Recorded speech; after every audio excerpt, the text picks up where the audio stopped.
How to add text box in Google Docs. In this video, I'll show you guys how you can easily add text box in Google Docs. So the first thing you're going to have to do is go ahead and open up your Google Docs on your browser.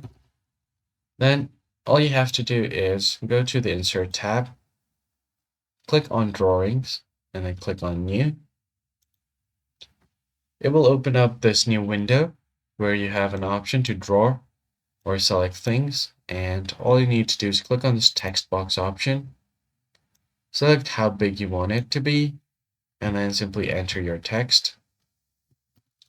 Now once you enter your text, all you have to do here is simply go ahead and hit enter. So let me just quickly enter my text here.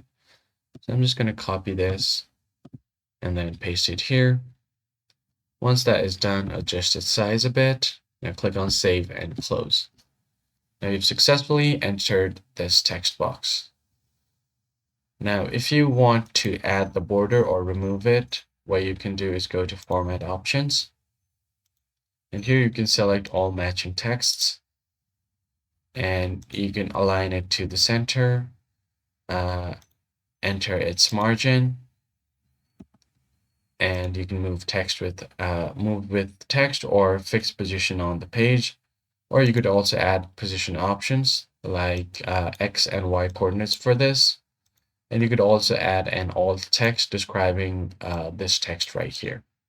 That's how you basically add text on Google Docs. I hope this tutorial was helpful. I'll catch you guys on the next one.